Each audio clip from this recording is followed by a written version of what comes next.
안녕하세요. 과학과 팩트 기반의 근거 있는 육아 정보를 전달하는 뱃사TV의 운영자 뱃사입니다. 제가 책에서 이야기한 바이링구얼 육아라는 것은 부모님이 아이의 영어 습득을 조금 적극적으로 돕는 엄마표 영어라고 부르는 것의 다양한 방식들 중에 하나인데요. 다른 엄마표 영어 방식하고 조금 다른 점은 부모와 아이 사이의 대화나 소통을 가장 중심에 놓고 아이의 영어 습득을 도와준다는 점이 다른 엄마표 영어 방식들하고 조금 다른 점이라고 생각합니다.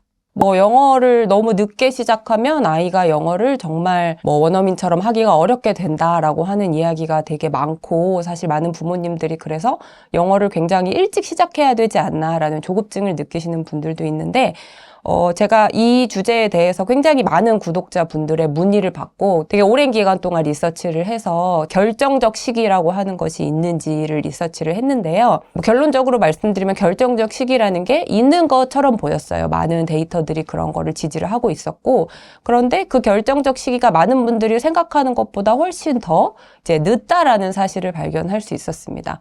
한 대규모 연구에 따르면 이 시기 이전에 어떤 외국어를 완성을 시켜야 외국어를 결과적으로 잘할 수 있게 된다라고 하는 시기를 17세 정도라고 잡았어요. 그래서 외국어 하나를 마스터하는 데에 한 5년에서 7년 정도 걸린다고 하면 10살에서 12살 정도. 그러니까 보통 한국에서도 영어를 그 정도의 공교육에서 많이 시작을 하는데 한 그 정도에 시작하면 늦지는 않다. 결정적 시기라는 것이 생각처럼 그렇게 5살, 6살 이때 끝나는 게 아니라 굉장히 좀 늦게 닥치는 경향이 있기 때문에 대부분의 부모님들의 경우에 영어를 빨리 시작해야 된다라고 너무 조급해할 필요는 없다고 생각을 하고요. 반면에 영어를 10살에 시작하는 것과 한두 살 더 어릴 때 시작하는 거의 차이가 없지는 않습니다. 왜냐하면은 아이의 나이가 어릴수록 영어를 학습보다 조금 더 자연스러운 노출을 통해서 더 잘 배울 수 있다라고 하는 연구 결과들이 많이 있고요. 또 특히나 돌 이전에 아이에게 영어의 소리를 좀 노출해줬을 때 굉장히 좀 좋은 점이 있다는 것이 연구들로 밝혀졌는데, 패트리샤 쿨 교수라고 하는 굉장히 명망 있는 언어학자가 이 연구를 통해서 글로벌하게 되게 유명해졌어요. 이분이 어떤 연구를 하셨냐면 그 돌 되기 이전에 한 5개월, 6개월 정도 된 아기들한테 영어권의 아기들인데 중국어를 들려주는 연구를 한 거예요. 그래서 중국어를 돌 이전에 들려줬던 아기들과 들려주지 않았던 아기들이 돌 이후에 중국어 소리를 들었을 때 영어에는 없는 중국어의 소리들이 있을 거 아니에요. 그 소리들을 잘 구별을 하는가 비교해서 봤어요. 그렇게 했더니 돌 이전에 이 새로운 언어, 2개 이상의 언어에 노출된 아이들은 그렇지 않았던 모노링구얼 환경에 있었던 아이들에 비해서 외국어의 소리들을 더 잘 변별하는 능력이 유지가 되었다고 합니다. 그래서 예를 들면 한국어에는 없지만 영어에는 있는 좀 미묘한 소리의 차이들이 있잖아요. 예를 들어서 느끼다, feel 있고 채우다, feel이 있는데 이 feel과 feel의 차이는 한국어만 들어온 사람들은 그렇게 쉽게 구분을 잘 못해요. 그런데 아주 어린 아이들은 어떤 언어이든지 처리할 수 있는 그런 능력을 가지고 태어나기 때문에 돌 이전에 모국어에 너무 길게 노출이 되기 이전에는 그 소리들을 변별할 수가 있거든요. 그런데 돌 이전에 한국어를 많이 들으면서 한국어에 패치가 되는 거예요. 말하자면 외국어의 그런 쓸데없는 한국어에 없는 소리들을 변별하지 않고 한국어 기준으로 소리들을 처리하게 되는 시스템이 뇌 속에 생기는데 돌 이전에 다른 언어에 대한 노출도 충분히 되는 경우에는 외국어의 소리들도 듣고 구분할 수 있는 능력이 유지가 된다, 이렇게 보시면 됩니다. 그래서 정리를 하면 어릴수록 영어를 좀 쉽고 자연스럽게 배울 수 있는 기회가 많아지고, 특히 돌 이전에 영어의 소리들을 들려준다면 더욱더 큰 이점이 있고요. 그렇지만 10세, 한 12세 이 정도 때 영어를 시작하더라도 결코 늦지는 않았다, 이렇게 말씀드릴 수 있습니다. 이 내용에 대해서 제가 굉장히 많은 리서치를 했고 많은 부모님들이 불안해 하시는 주제인 만큼 언어 전문가나 이중언어 전문가 자문까지 받아서 제가 이 내용을 책에다가 적었는데요. 결론적으로는 언어 전문가나 이중언어 전문가분들이 말하는 바는 2개 이상의 언어를 일찍부터 접한다고 해서 언어 발달에 어떤 저해가 생긴다거나 모국어 발달을 방해하는 것은 아니다라는 결론을 내릴 수가 있었어요. 이런 이야기가 나오게 된 이유는 제가 생각하기에 언어를 배우는 시기에 아이들에게는 양질의 언어 환경을 제공하는 것이 굉장히 중요하거든요.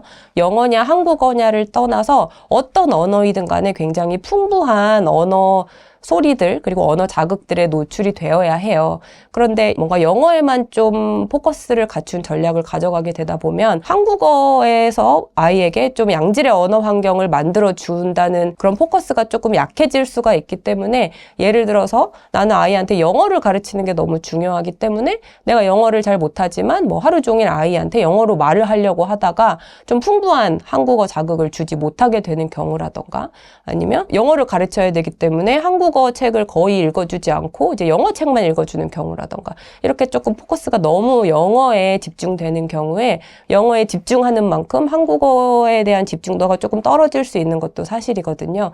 그래서 그런 경우에는 아이의 언어 발달이나 한국어 발달에 조금 부정적인 영향을 끼칠 수 있지만 이제 영어를 노출한다는 것 그 자체만으로 아이가 뭐 혼란을 겪는다던가 한국어 발달에 문제가 생긴다던가 그런 것은 아니라고 많은 전문가들이 입을 모아서 말하고 있습니다. 아이의 뇌 발달에서 부모가 아이에게 들려주는 말이 굉장한 양분이 된다. 바이링구얼, 그러니까 이중 언어에 노출되는 아이들의 경우에는 그거에 더해서 조금 특별한 이점을 가져가게 될 수 있다고 하는 연구 결과들이 많이 있어요. 예를 들어서 평소에 두 언어를 좀 루틴하게 이제 접하는 아이들은 어떤 말을 딱 들었을 때, 이게 영어인가? 한국어인가? 라고 하는 것을 좀 재빠르게 인식을 해서 그 언어의 스위치를 탁 켜야 되는 그런 과정이 자동적으로 일어나게 된다고 합니다. 왜냐하면 그 아이의 뇌는 영어도 기대하고 한국어도 기대하고 있는 뇌이기 때문에요. 그런 과정에서 전두엽이 조금 강화가 된다고 하는 연구 결과들이 있고요.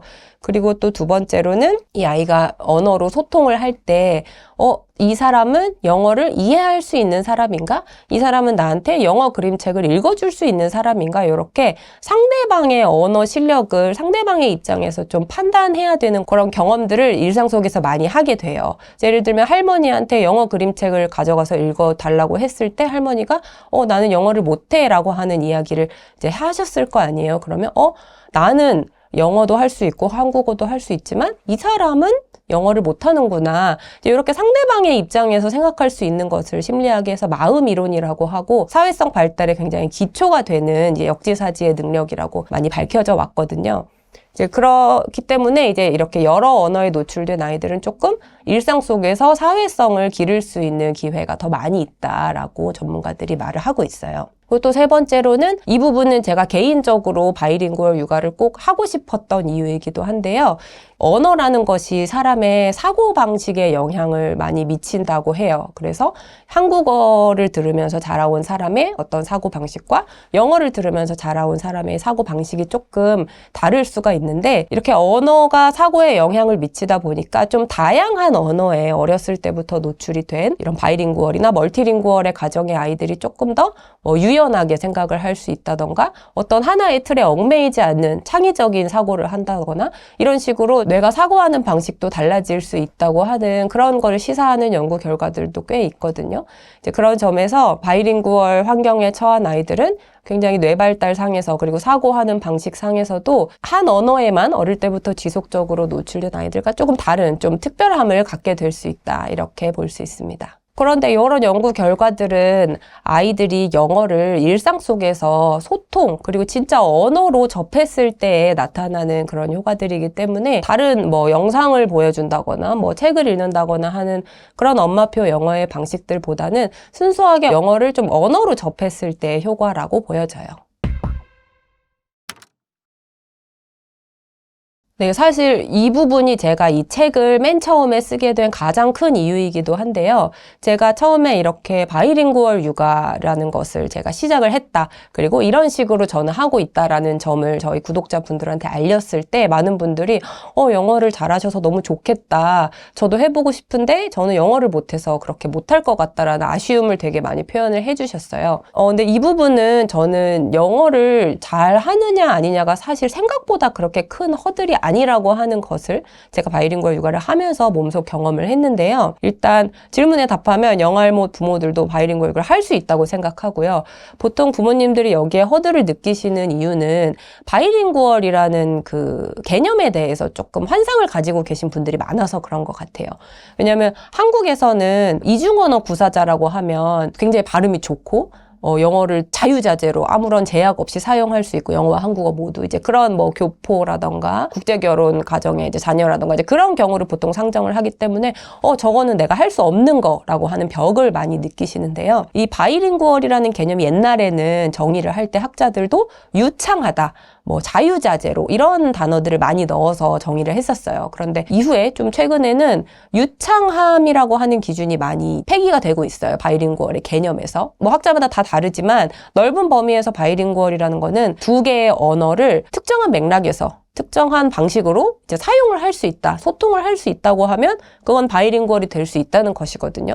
그래서 예를 들어서 제가 한국인이지만 외국계 회사를 다니면서 회사에서 영어로 좀 소통을 해요. 그게 아주 뭐 능숙하든 능숙하지 않든. 그렇다면 저도 바이링구얼의 범위에 들어갈 수 있는 거예요. 그래서 이런 바이링구얼의 어떤 스펙트럼, 바이링구얼의 범위가 영어를 굉장히 유창하게 하는 사람부터 영어를 그냥 아주 기본적인 소통만 할 수 있는 사람까지 특정 맥락에서 그 영어를 사용해서 소통을 할 수 있다고 하면 모두 바이링구얼의 범위에 넣을 수 있다고 저는 생각을 해요. 그래서 예를 들면 제가 영어를 잘 못하는 사람한테도 뭐 water 이렇게 소통할 수 있잖아요. 그것도 이제 소통의 하나의 형태이고 복잡한 뭐 문법이라던가 그런 게 필요가 없는 부분이기 때문에 아이와도 얼마든지 이런 식으로 작게 시작해서 영어 소통을 할 수가 있거든요. 물론 바이링구얼 육아를 장기적으로 하려면 뭐 water 뭐 이런 것만 해서는 안 되겠죠. 당연히 부모님의 영어 실력이 조금 이제 늘어가는 과정이 필요한데 처음에 나는 영어를 못해 라고 해서 이거는 내 길이 아니야 라고 해서 시작을 하지 않은 사람과 나는 영어를 못하지만 내가 예를 들면 한 단어 아니면 두 단어 정도의 문장은 뭐 조금 들려줄 수 있어. 그리고 아이랑 내가 무슨 말을 하는지 내가 좀 기억했다가 나중에 찾아보고 영어로 이 말을 이렇게 하는구나 해서 좀 들려줘 보고 이런 식으로 좀 작게라도 시작한 사람은 몇 년 뒤에 굉장히 다른 지점에 서 있을 거라고 생각해요. 왜냐하면 아이들은 언어에 굉장히 열려있는 상태잖아요. 그리고 아이들은 언어뿐만 아니라 어릴 때는 자기 언어 능력이 이제 미숙하기 때문에 비언어적 신호들을 굉장히 많이 활용을 한단 말이에요. 엄마의 제스처, 엄마의 표정, 엄마의 몸의 방향 이런 비언어적 신호들을 굉장히 풍부하게 활용을 해서 엄마가 말하는 바, 아빠가 말하는 바를 되게 잘 유추할 수 있는 능력을 가지고 있어요. 그래서 아주 간단한 영어로도 아이와 충분히 소통을 할 수가 있고 아이가 내 말을 알아듣네? 내가 영어로 해도 아이와 소통할 수 있네? 이런 걸 좀 느끼다 보면 부모님이 더 이제 동기부여가 되고 자극이 돼서 또 뭐 표현들을 찾아보고 이야기하고 그런 과정에서 사실 영어 실력이 부모님도 많이 향상이 되거든요. 실제로 제 주변에서도 이렇게 영어를 굉장히 못했는데 바이링구얼 육아를 처음에 이렇게 작게 시도해 보다가 굉장히 부모님도 아이도 같이 영어가 성장하는 경험을 한 분들이 많이 계세요. 그래서 영어를 못한다고 해서 이 바이링구얼은 내가 할 수 없는 거 이렇게 생각하지 않으셨으면 좋겠어요. 그래서 나는 영어를 진짜 입에서 내뱉는 게 너무 잘 모르겠고 무섭다라고 하시는 분들을 위해서 제가 책에 부록으로 아이와 일상생활에서 사용하기 좋은 좀 간단한 영어 표현들을 실어놨거든요. 이제 그걸 보시면서 좀 달달 외워서 아니면 잘 보이는 데다가 이렇게 붙여놓고 한두 문장씩만이라도 일상생활에서 실천을 하시면 바이링구얼 육아를 시작할 수 있는 좋은 방법이 될 거라고 생각합니다. 아이에게 책을 이제 읽어주는 게 언어 발달에 굉장히 좋은 방법이기는 한데요. 한국어를 되게 잘하는 사람이 아이에게 한국어 책을 읽어주는 것과 영어에 조금 미숙한데 아이에게 영어로 된 책을 읽어주는 그 경험에는 상당한 차이가 있어요. 왜냐하면 한국어로 책을 읽어줄 때는 내가 글만 줄줄 읽어주는 게 아니라 그 내용이나 그림에 관련해서 아이와 굉장히 뭐 질문도 던지고 되게 풍부한 대화와 상호작용을 곁들여서 할 수 있거든요. 이런 것을 대화식 책 읽기라고 하는데 실제로 그냥 텍스트만 줄줄 읽어주는 것보다 이렇게 대화를 곁들여서 하는 대화식 책 읽기가 훨씬 더 양질의 책 읽기가 되고 아이의 언어 발달에 많은 영향을 준다고 하는 연구 결과들이 많이 있어요.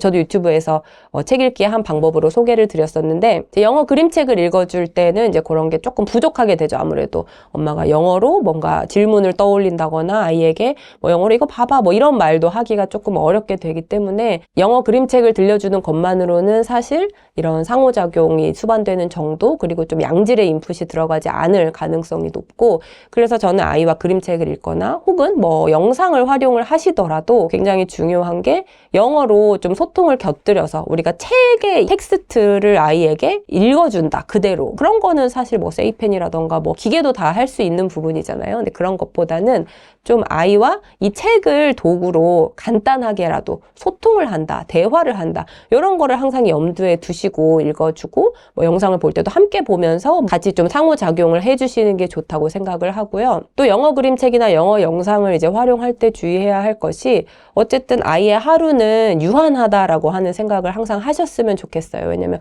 특히 그림책 관련해서 그런 말씀을 드리고 싶은데, 이제 엄마표 영어에서 그림책을 굉장히 적극적으로 활용을 많이 하는데, 그러다 보면 아무래도 한국어로 된 그림책을 읽어주는 시간이 줄어들 수밖에 없거든요. 그렇게 됐을 때 이제 책이라는 거는 일상생활에서 아이에게 주기 어려운 굉장히 고급의 어휘라던가 이제 문법 구조들을 전달할 수 있는 좋은 도구이기 때문에 한국어 그림책을 아이에게 많이 읽어주는 것도 굉장히 중요한데, 영어에만 너무 포커싱을 맞추다 보면 그 한국어 문법이나 뭐 어휘나 이런 부분이 소홀해질 수가 있고, 한국어 문법이나 어휘를 잘 습득하는 것은 아이가 초등학교에 가서 공부를 잘 할 것이냐 못할 것이냐를 결정하는 사실 가장 중요한 요소 중에 하나이거든요. 그래서 너무 영어에만 이제 집중하다가 이제 그런 것들을 놓치시지 않으셨으면 좋겠어요.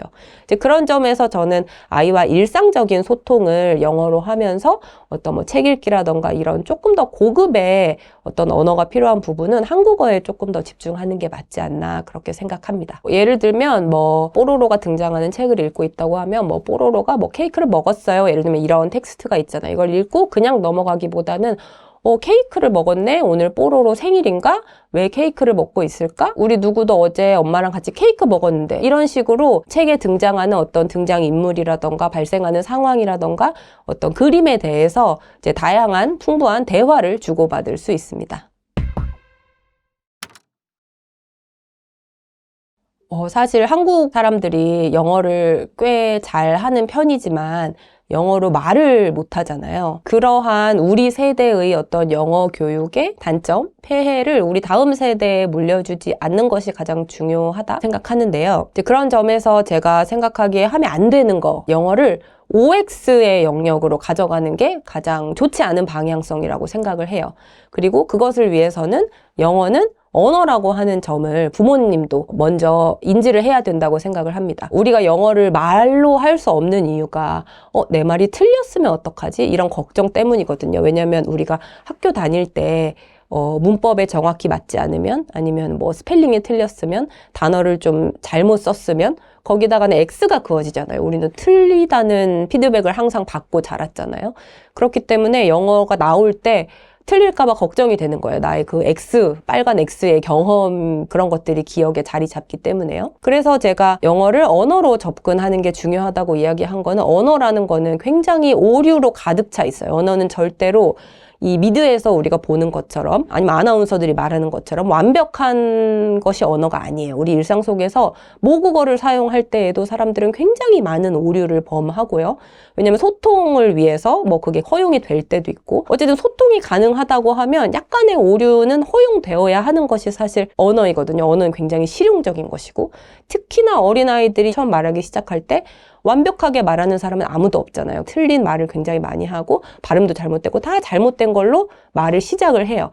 그러다가 이제 충분한 인풋을 살면서 계속 받다 보면 10세, 20세 이렇게 성장해 가면서 언어가 서서히 완성이 되어가는 것인데요. 이제 영어를 처음부터 OX의 영역으로 이제 가르치게 되면, 학습으로, 교육으로 가르치게 되면 성장하는 과정에서 약간 틀려도 되는 이제 그런 과정이 이제 생략이 되기 때문에 아이들이 좀 편하고 즐겁게 영어를 받아들이거나 말하기가 어려워요. 그래서 아이와 바이링구얼 육아를 하든 다른 엄마표 영어를 하든 틀린 영어를 절대로 들려주면 안 되고, 아이가 틀린 말을 하면 안 되고 그런 것들을 지적하고 고쳐주려고 하고 이런 좀 OX의 프레임에서 바라보는 것을 하지 않는 것이 저는 중요한 것 같습니다.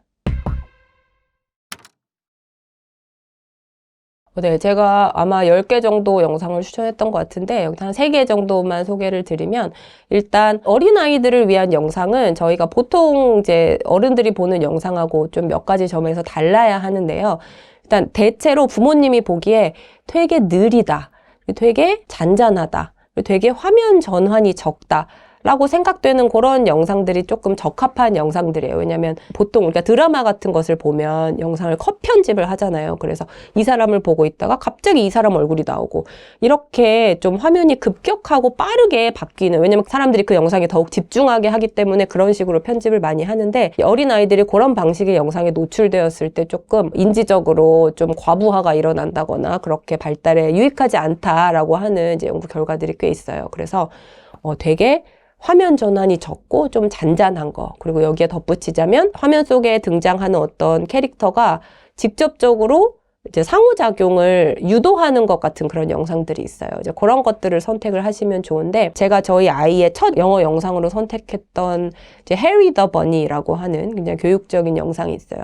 부모님이 보시면 되게 재미없어요. 그냥 되게 잔잔하고 토끼 한 마리가 나와서 컵이네, 막 이런 영상이거든요. 이제 그런 영상이 하나 있고, 그 다음에 세라 앤 덕이라고 하는 이제 영국의 영상인데, 그것도 굉장히 잔잔하고 막 이렇게 시끄럽지 않은 그런 영상이고, 그 다음에 한국에서도 EBS 같은 데서 방영이 많이 된 도라 더 익스플로러라고 하는 영상이 있어요. 요거는 좀 잔잔하고 좀 느리기도 하고 캐릭터가 아이한테 직접적으로 질문을 던지고 약간 한 2초, 3초 정도 기다리는 그런 요소들이 있거든요. 그래서 그럴 때 아이가 영어를 또 말해보기도 하고 그 도라의 질문에 대답을 해보기도 하고 좀 이렇게 상호작용한다는 느낌을 줄 수 있어서 저도 굉장히 잘 활용했고 좋은 교육적인 영상입니다.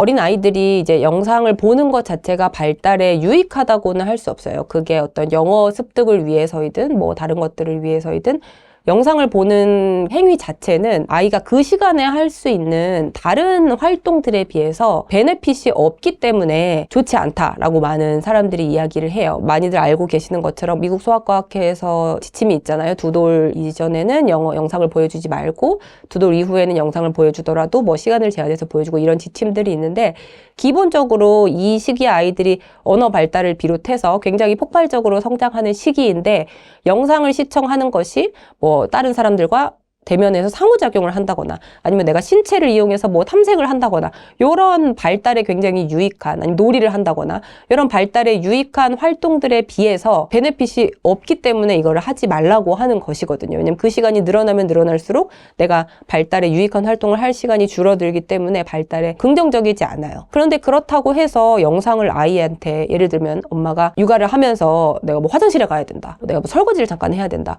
이렇게 조금 필요에 의해서 아이한테 10분, 20분 영상을 보여줄 수 있잖아요. 근데 그런 아이한테 영상을 노출하기만 해도 아이 뇌에 어떤 세간에서 말하는 것처럼 뇌가 멈춘다거나 뇌세포를 파괴해놨다던가 그런 것의 부작용이 밝혀지지는 않았고요. 그리고 또 최근에는 이런 영상 자체가 나쁘다, 좋다 이런 프레임을 벗어나서 어떤 영상인지도 굉장히 중요하고, 또 영상을 어떻게 보는지, 그러니까 아이가 혼자 보는지 아니면 엄마 옆에 붙어서 같이 이야기를 하면서 보는지, 그리고 규칙을 정해서 보는지, 밥 먹을 때는 절대 안 보여준다던가 하는 이런 좋은 규칙들을 가지고 가는지, 이런 다양한 맥락에 따라서도 영상을 보여주면서도 발달에 아주 크게 해를 끼치지 않을 수 있는 방법들도 있다. 이런 점을 시사하는 연구들도 많이 나오고 있거든요. 그래서 영상을 이제 아이한테 아주 조금이라도 보여주면 아이가 큰일 난다, 이런 식으로 생각하시는 거는 조금 비약이 있다고 생각을 하고요. 다만 영상 시청이라는 거는 아이에게 좋지는 않다. 그게 영어이든 한국어이든 좋지는 않다, 발달에 전반적으로. 그런데 내가 필요하다고 하면 영어에 조금 더 친숙하고 즐겁게 노출될 수 있는 그런 효과까지 조금 가져가면서 내가 육아에도 조금 도움을 받으려면 좀 정해서 하루에 10분이 됐든 20분이 됐든 좀 정해서 내가 필요한 순간에 좀 현명하게 좋은 영상으로 잘 골라서 현명하게 활용하는 게 좋지 않을까, 그렇게 생각합니다. 그래서 사실 영상 시청을 패스트푸드처럼 이거를 먹었을 때, 영상 시청을 했을 때 뇌가 직접적으로 나빠지는 개념으로 바라보기보다는 쌀밥처럼 쌀밥을 많이 먹으면 단백질도 먹어야 되고 뭐 채소도 먹어야 되고 더 영양적으로 좋은 것들을 먹을 수 있는 그 비율이 낮아지잖아요. 이제 그런 것처럼 더 좋은 발달의 기회를 좀 빼앗아 갈 수 있는 이제 그런 영역으로 생각을 하고, 이 내가 영상을 보여줬을 때 기회비용, 아이의 놀이 시간, 아이의 뭐 그림 그리기 시간, 아이의 뭐 상호작용 시간, 아이의 대화 시간, 뭐 이런 기회비용들을 잘 고려를 하셔서 육아를 하시면 더 좋을 것 같아요. 아이와 잘 놀아주는 법의 초점이 어떻게 하면 아이가 긴 시간 동안 놀이에 집중할 수 있도록 부모님이, 양육자가 도와줄 수 있을 것인가에 대한 이야기였거든요. 근데 아이들의 이 집중력은 굉장히 사회적인 맥락에 영향을 많이 받는다고 알려져 있어요. 그러니까 아이가 혼자 있을 때 장난감하고 그냥 이렇게 상호작용을 할 때 집중할 수 있는 시간보다 부모님이 옆에서 어떤 사회적인 맥락 안에서 아이에게 비언어적인 신호라든가 언어적인 신호들을 많이 줄 때 아이가 더 이 놀이에 집중하는 시간이 길어진다고 하는 이제 그런 건데요. 그래서 키워드는 부모님이 아이에게 이 풍부한 이제 사회적인 신호들을 많이 전달을 해줘야 된다는 것이 되겠고요. 이제 그런 관점에서 크게 제가 3가지로 요약을 해서 말씀을 드렸는데, 첫 번째는 비언어적인 신호를 굉장히 적극적으로 활용하는 것이에요. 이제 아이가 특히 어리면 어릴수록 언어적인 능력이 미숙하기 때문에 비언어적 요소에 어른들보다 더 많이 의존을 해요. 그래서 내가 뭔가 집중하고 있는 대상, 내가 뭔가 놀고 있는 어떤 놀잇감 이런 것에도 부모님이 그거를 같이 시선으로 바라봐 주는 것 자체가 아이에게는 비언어적인 신호가 되는 것이거든요. 이거는 뭔가 집중할 만한 가치가 있는 것이야. 왜냐면 부모님과 함께 살면서 이 세상에는 굉장히 많은 대상들이 있잖아요. 그런데 모든 것에 관심을 가질 수는 없어요. 그래서 거기서 선택적으로 내가 뭔가에 주의를 집중을 해야 되는데, 아이 입장에서는 뭐에 주의를 집중을 해야 하는지 당연히 모르겠죠. 그래서 어른의 가이드가 필요한 것이고, 어른의 시선, 어른이 바라보는 거, 그게 가치 있는 것인가 보다 하고 아이가 거기에다가 시선을 집중하고 거기에 주의를 기울였을 때 거기서 뭔가 학습적인 효과라던가 아이가 이 세상에 대해서 더 많이 배울 수 있는 기회들이 나온다. 아이의 뇌가 그렇게 생각을 하도록 진화를 한 것이거든요. 그래서 양육자가 바라보는 거, 양육자가 뭐 손가락질해서 봐 이렇게 해주는 거, 이런 좀 비언어적인 신호들, 제스처, 뭐 시선 이런 것들이 아이가 이거를 집중해야 되는 것인가 봐 라고 생각하고 더 그 놀이에 집중을 할 수 있게 하고요. 그리고 아이가 뭔가를 성공적으로 해냈을 때 뭐 쓰다듬어 준다거나 잘했어 라던가 뭐 엄마가 미소를 짓는다거나 이제 이런 다양한 어떤 반응의 신호들이 아이들로 하여금 그 놀이를 더 적극적으로 하게 하고 더 세련되게 대상과 상호작용하게 하고 더 길게 집중하게 한다라고 하는 그런 연구 결과들이 많이 있어요. 그래서 특히 어릴수록 이제 비언어적 신호를 잘 활용하자고 하는 게 첫 번째고요. 이제 두 번째는 언어적인 신호를 줄 때 조금 더 아동지향적인 스타일로 이제 말을 하자라고 하는 부분이 있어요. 아이들은 우리가 이렇게 막 줄줄줄줄줄 말했을 때 이 말들을 어른처럼 능숙하게 의미 단위로 잘 끊어서 이렇게 습득할 수 있는 능력이 좀 부족하기 때문에 좀 더 천천히 말한다거나 좀 중요한 부분에는 조금 더 강세를 준다거나 약간 유치원 선생님이나 어린이집 선생님이 아이들과 상호작용하는 방식으로 좀 리드미컬하게 되게 약간 과장된 듯한 그런 톤, 어조 뭐 이런 것들을 활용해서 아이에게 대화를 하는 것이 아이의 언어 발달 그리고 지금 일어나고 있는 상황에도 더 이제 집중하게 한다고 하는 연구 결과들이 꽤 있어요. 그러니까 어른이 그런 식으로 말할 때 엄마가 나한테 뭔가 중요한 이야기를 하고 있네? 지금 이 상황에 대해서 내가 이 상황에 같이 이제 참여하고 뭐 개입하기를 원하네? 라고 하는 어떤 큐가 된다는 이야기입니다. 사실 저도 그런 게 되게 어려웠어요. 저는 이렇게 하는 성격이 아니어가지고 그런 게 되게 어려웠는데 이제 아이를 키우면서 되게 저도 깜짝 놀랄 정도로 굉장히 고음을 내기도 하고 막 이렇게 막 노래하듯이 말하는 것을 많이 이제 연습을 해서 이제 잘 하게 되었는데 어른에게 하는 말과 아이에게 하는 말은 좀 다르다. 이 정도로 생각을 하시면서 조금만 더 의식적으로 해보시면 좋을 것 같아요. 마지막 세 번째는 반응성입니다. 그래서 아이와 같이 놀이를 할 때 그냥 옆에 앉아는 있지만 이렇게 뭐 핸드폰 본다거나 뭐 켜져 있는 TV를 본다거나 이렇게 아이가 하는 행동이나 말에 반응해주지 않는 이제 그런 태도보다는 아이가 뭘 하는지 같이 이제 봐주고 아이가 뭘 했을 때 말이나 행동으로 그거 했어 그게 굴러가네 뭐 복잡한 언어적 자극이 아니더라도 그렇게 아이의 행동과 말에 직접적으로 반응을 해준다는 느낌으로 같이 그 자리에 있어 주시면 아이가 더 놀이에 몰입을 하게 됩니다. 그래서 아이와 놀 때 뭐 한국어가 아니라 영어로 이제 대화를 할 때도 마찬가지로 이런 원리들을 다 적용을 해보시면 더욱더 영어 습득에 도움이 되고 아이도 그 시간에 더 이제 집중을 할 수 있습니다. 그래서 전반적으로 이제 아이와의 삶에서 아이의 행동이나 말에 반응해 주는 거, 그게 한국어가 됐든 영어가 됐든 반응을 해 주는 것을 잘 기억한다면 너무 어렵지 않게 아이와의 놀이나 이제 영어를 이제 도와주실 수 있을 거예요. 나이대별로 조금 다르게 볼 수 있는데요. 아이가 아주 어릴 때에는 사실 비언어적인 부분이 굉장히 중요해요. 아이는 엄마의 어떤 표정이나 분위기 이런 것을 통해서 내가 뭘 잘했네? 못했네? 뭐 이런 것들을 더 잘 캐치할 수 있기 때문에 좀 칭찬을 한다고 하면 좀 비언어적인 요소들 아이에게 활짝 웃어준다거나 뭐 안아준다거나 뭐 이런 부분에 조금 집중을 해서 내가 방금 한 게 뭔가 긍정적인 것인가 봐 라고 하는 그 정도의 이제 메시지를 전달해 줄 수 있도록 하시면 좋고요. 아이가 좀 크면서 한 2돌 정도 지나면 자기를 이제 평가할 수 있게 돼요. 내가 잘했네? 못했네? 이런 식으로 자기에 대한 평가, 어떤 엄마가 나를 좋게 생각하네? 나쁘게 생각하네? 이렇게 좀 타인의 관점에서 자기를 바라볼 수 있는 능력이 조금씩 생기기 때문에 약간 칭찬이 평가와 좀 직결이 되게 되거든요. 그래서 이 과정에서 중요한 거는 아이의 어떤 점을 내가 평가하는 것인지에 대해서 조금 더 의식적으로 이제 바라봐 주시면 좋아요.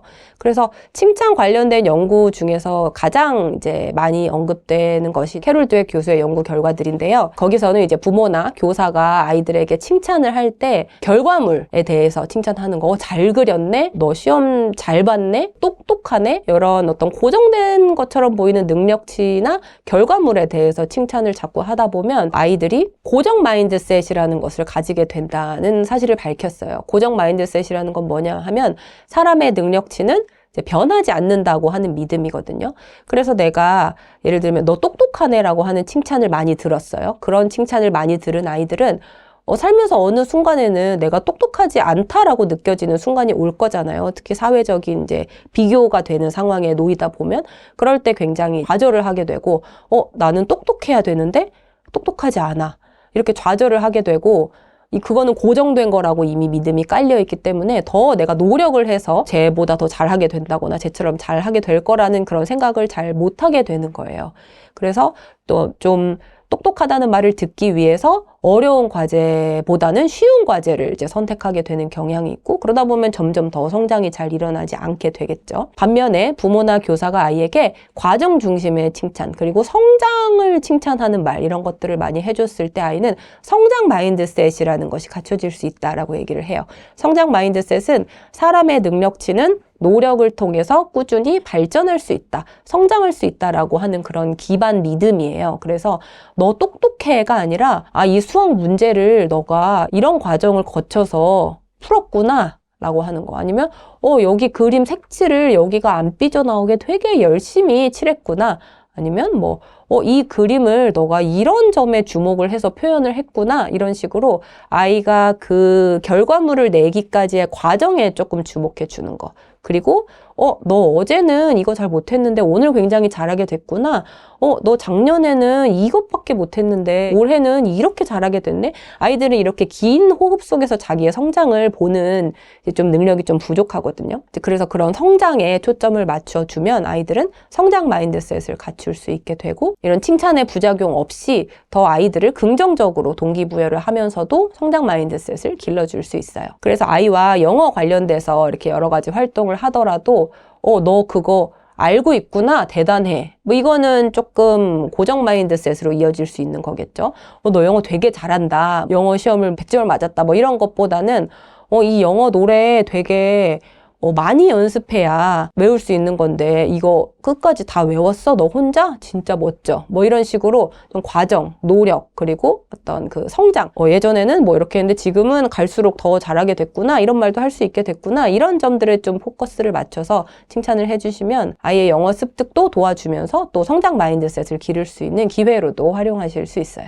많이들 알고 계시는 well done 이런 것도 사실 하셔도 괜찮아요. 이게 뭐 하면 안 된다는 게 아니라 그냥 잘했어. 이거는 그냥 아이한테 긍정적인 거, 굿이랑 똑같은 거잖아요. 이제 긍정적인 이제 메시지를 주는 건데 거기에 조금 이제 더해서 아까 말씀드렸던 것처럼 네 혼자서 처음부터 끝까지 해냈네. 이런 좀 특정한 점에 포커스를 맞춰서 칭찬을 해줄 수도 있고 you did it all by yourself. 너 혼자서 다 해낸 거야. 뭐 이런 식으로 얘기할 수 있고 아니면 제가 되게 좋아하지만 한국에서 잘 안 쓰는 그 문장이 I'm proud of you 예요. 나는 너가 너무 자랑스러워. 이 말을 한국에서는 그렇게 잘 쓰는 말은 아니잖아요. 그런데 너가 잘했어. 너가 한 것에 초점을 맞춘다기보다 나는 너에 대해서 굉장히 자랑스럽게 느껴. 이제 아이의 굉장히 자존감을 좀 부스팅 시켜줄 수 있는 너가 이런 것들을 해내다니 너가 너무 자랑스럽다고 하는 이제 엄마의 어떤 감정이나 감탄을 되게 표현할 수 있는 그런 문장이라고 생각해요. 그래서 영어로 아이와 대화하는 거에는 이렇게 좀 한국에서 잘 쓰지 않는 정서, 감정 이런 거를 전달할 수 있다는 점에도 조금 이점이 있는 것 같습니다. 일단 영어 유치원에 대한 사람들의 이제 이야기는 보통 영어 능력에만 포커스를 맞춘 경우가 많이 있는 것 같아요. 그 영어 실력이 오를 것인가, 그리고 그 오른 영어 실력이 쭉 유지될 것인가, 이제 그 관점에서만 보면 영어 유치원이 단독으로 평생 가는 어떤 자산이 되지는 않을 거라고 생각을 해요. 제가 책에서도 이제 설명을 했는데 이제 해외에 1년 동안 나가 있을 기회가 있다면 몇 살에 나가는 게 이제 효과적인가 이런 거에 대해서 제가 리서치를 했어요. 그래서 그 연구 결과들을 보면 몇 살에 나가는지가 상당히 중요하다. 왜 그러냐면 초등학생 정도 된 다음에 이제 해외에 살이를 했을 때에는 아이가 이미 경험할 수 있는 폭이 더 많아지고 친구들과 영어로 대화하는 것도 유치원생들이 대화하는 것보다 더 폭넓은 대화가 이루어질 것이고 읽을 수 있으니까 책도 읽고 콘텐츠도 보고 이런 식으로 좀 나이가 들었을 때 그 다른 나라 언어를 경험하는 것이 그 언어의 안정화에 더 도움이 된다. 그래서 실제로 형제 자매들을 외국에 보냈더니 언니는 쭉 유지가 됐는데 동생은 그게 한 1, 2년 되니까 그 효과가 없어지더라. 그런 식의 연구 결과들이 꽤 있었거든요.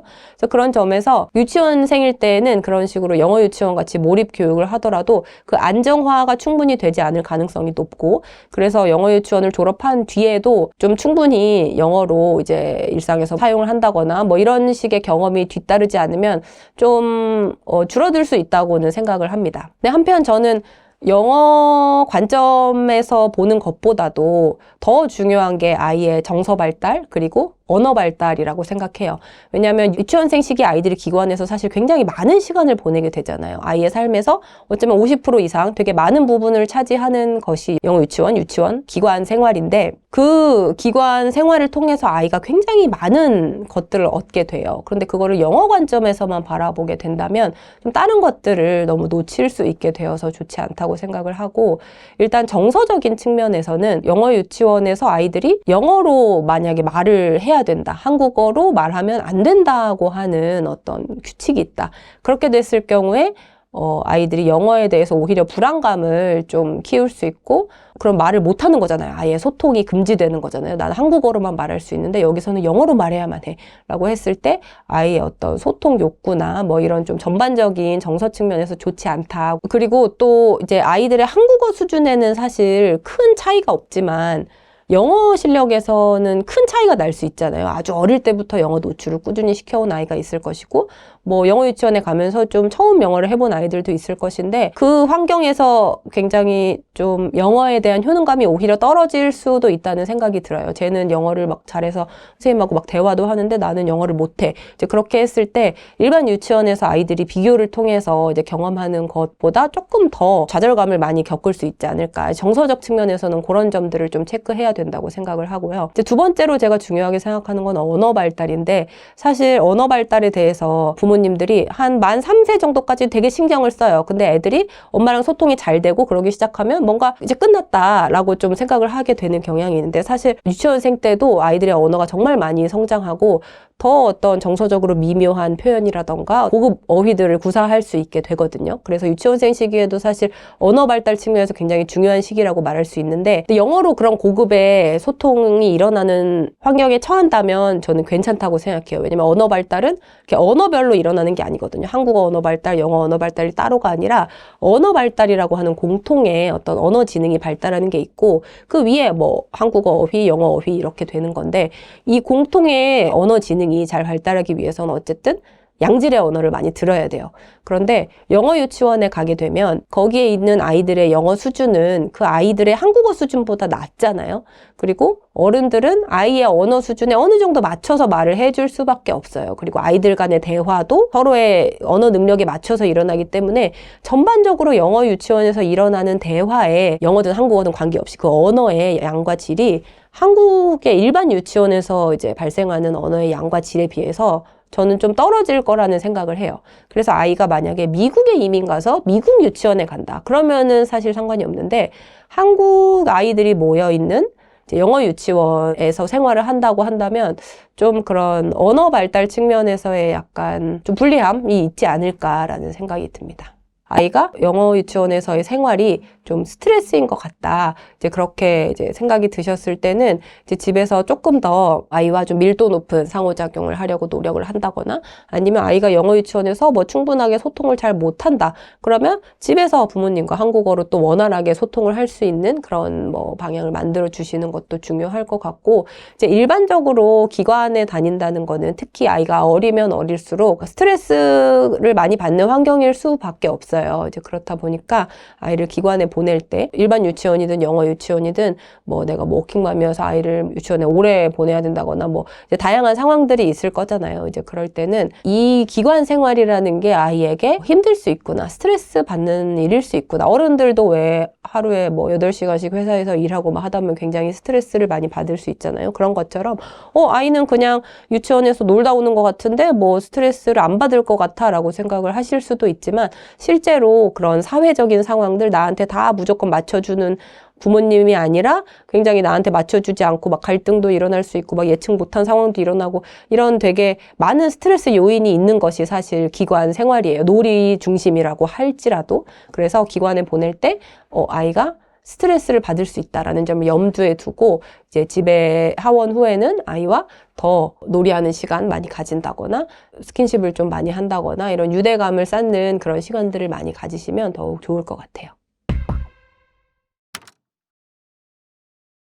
저는 저희 첫째 아이가 만 1.5세 정도 되었을 때부터 지금 만 5.5세 정도 되었거든요. 4년 동안 아이와 하루에 특정 시간을 떼어서 한두 시간 정도 영어로 대화를 하는 바이링구얼 육아를 지속을 해오고 있어요. 이제 그런 저의 경험과 이거를 시작할 때 제가 어떤 부분을 이제 찾아보고 알게 되어서 이걸 시작했는지에 대한 이야기, 그리고 이거를 지속하는 데 있어서 어떻게 하면 좀 어려움 없이 잘 지속할 수 있는지에 대한 그런 전략들 같은 것을 바탕으로 이 책을 썼는데요. 아이와 두 언어로 소통한다고 하는 이 경험이 저한테도 굉장히 즐겁고 좀 설레는 경험이었어요. 아이와 제가 직접적으로 소통을 이제 하기 때문에 제가 아이와 이런 말을 얘가 알아들을 수 있을까? 라고 이렇게 좀 의문이 들었는데 얘가 잘 알아듣는다거나, 제가 아이에게 해주는 영어 문장의 수준이 이제 점점 이제 높아지는 것을 제가 깨달았을 때라던가, 아이와 영어로 되게 무리 없이 소통을 할 수 있다고 느꼈을 때, 뭐 이런저런 순간들 속에서 내가 좋은 방향성을 택했구나. 아이와 한국어뿐만 아니라 영어로도 굉장히 상호작용으로 가득하고 되게 편안하고 즐거운 그런 경험들을 많이 쌓아서 아이의 앞으로의 영어를 바라보는, 그리고 영어를 사용하는 그런 정서에 내가 좋은 영향을 준 것 같다. 이제 그런 거를 깨달을 기회가 굉장히 많았거든요. 다른 이제 엄마표 영어 방식들에 비해서 조금 더 내가 직접적으로 아이와 상호작용을 하는 것이기 때문에 제가 그런 뿌듯함, 뭐 그런 즐거움을 느낄 기회도 더 많아지는 것 같아요.